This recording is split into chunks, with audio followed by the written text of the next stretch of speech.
नमस्कार दोस्तों, हमारे YouTube चैनल मैथ गुरु क्लासेस में आपका स्वागत है। सबसे पहले आज अपन बात करेंगे लाभ और हानि की। और लाभ और हानि में सबसे पहले आता है क्रय मूल्य। सबसे पहले क्रय मूल्य की परिभाषा देखेंगे। जिस मूल्य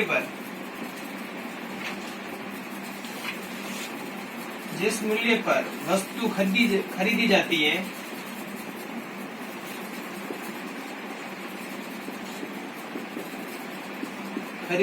है वह इस वस्तु का क्रय मूल्य कहलाता है।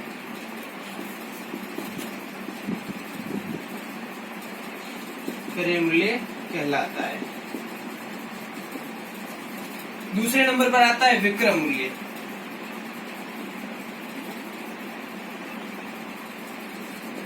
दूसरे नंबर पर विक्रय मूल्य आता है। विक्रय मूल्य ये होता है जिस मूल्य पर वस्तु बेची जाती है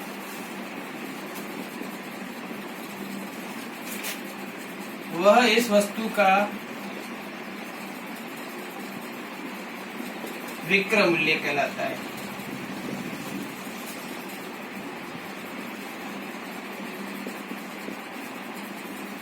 तो सबसे पहले इन दोनों की परिभाषा हो गई क्रय मूल्य, क्योंकि जिस मूल्य पर कोई वस्तु खरीदी जाती है वह इस वस्तु का क्रय मूल्य कहलाता है। फिर विक्रय मूल्य आता है। विक्रय मूल्य जिस वस्तु मूल्य पर वस्तु बेची जाती है वह इस वस्तु का विक्रय मूल्य कहलाता है। तो ये सबसे पहले दो परिभाषा होगी इनकी। अब देखते हैं लाभ और हानि कहाँ से होती है।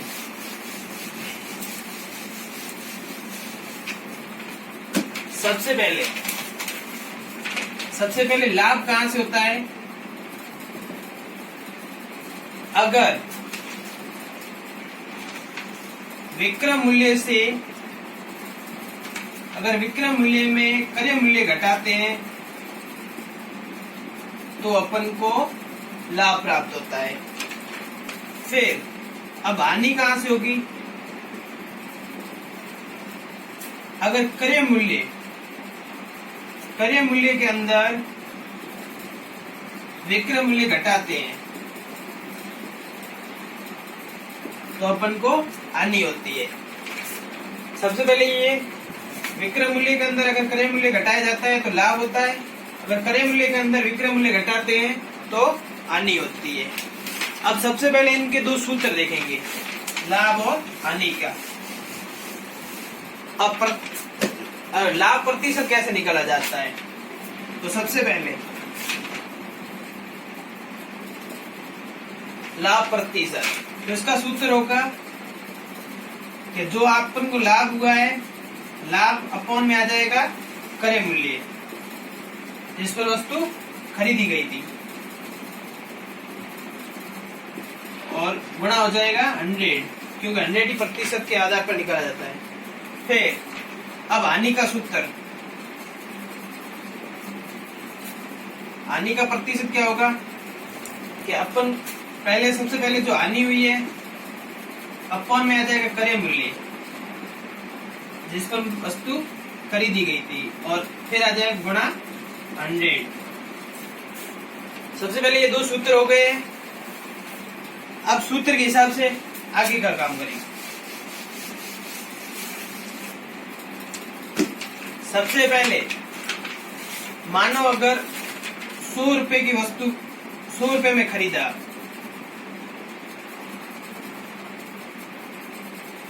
100 रुपए में कोई वस्तु खरीदी गई है और 120 रुपए में बेची गई हो, तो अब इसका सबसे पहले लाभ बताना, लाभ कितना हुआ है, फिर बताना लाभ प्रतिशत। फिर सबसे पहले अब लाभ कहां से हुआ है, विक्रय मूल्य के अंदर। विक्रय मूल्य में क्रय मूल्य आप घटा दो। अगर इन दोनों के आप बाकी करोगे तो आ जाएगा लाभ। तो सबसे पहले विक्रय मूल्य 120 रुपए माइनस वस्तु खरीदी थी 100 रुपए में और 120 में 100 गए, पीछे रहे 20 रुपए, तो बराबर लाभ कितना हुआ 20 रुपए का।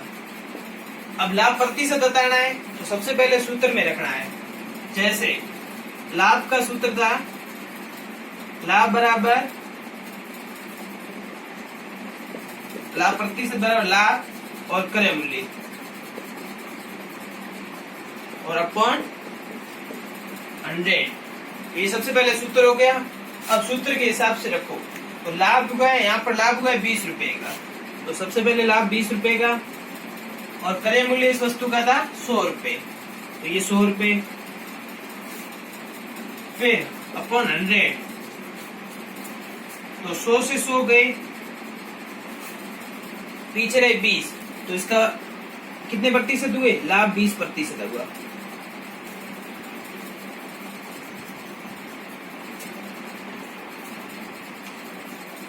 तो 100 से 100 के पीछे रहे 20, तो अपन मतलब इस वस्तु के अंदर अपन को 20% प्रॉफिट या लाभ हुआ है। और एक क्वेश्चन और देखेंगे अगला।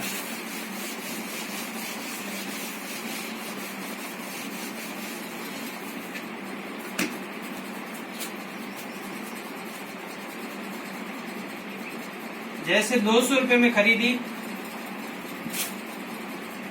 और 250 में बेची, तो अब लाभ प्रतिशत कितना हुआ। सबसे पहले यहाँ पर 200 है और यहाँ पर 250 है, तो 200 में खरीदा 250 में बेचा, तो मतलब 50 रुपए का हुआ लाभ। फिर लाभ प्रतिशत बताना है, लाभ प्रतिशत कितने हुए, कितना प्रतिशत प्रॉफिट हुआ है। फिर 50 रुपए का लाभ हुआ है और 200 रुपए में खरीदी थी और गुणा 100, 00 से 00 गए, पीछे रहे 2 का 50 में भाग दिया तो बराबर 25, तो 25% क्या हुआ, लाभ हुआ। फिर वीडियो रोक,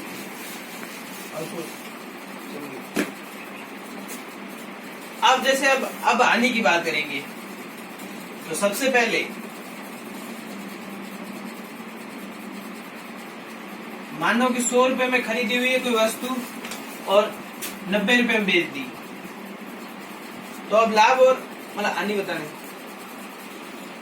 अब कितने प्रतिशत हानि हुई है।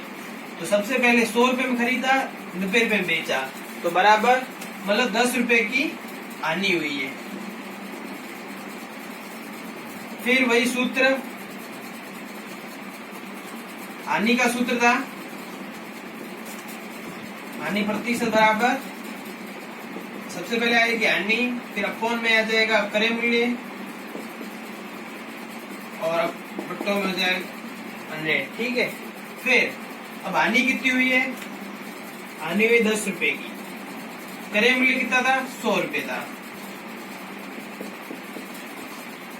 अपॉन फिर हो जाएगा 100 आ जाएंगे, फिर 100 से 100 गए, पीछे रहे 10, तो 10% हानि हुई है, ठीक है। फिर अगला क्वेश्चन,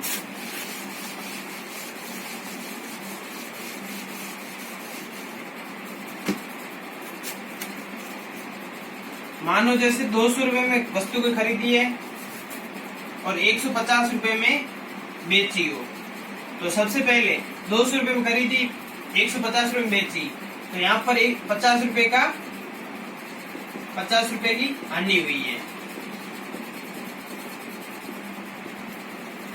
फिर अब 50 रुपए की हानि हुई है और हानि किसके ऊपर हुई है, 200 के ऊपर, फिर अपॉन फिर 100, 00 से 00 गए, पीछे 50 में 2 का भाग दिया, 50 में 2 का भाग दिया, पीछे 25 बार गया, तो कितने प्रतिशत हानि हुई है, 25% हानि।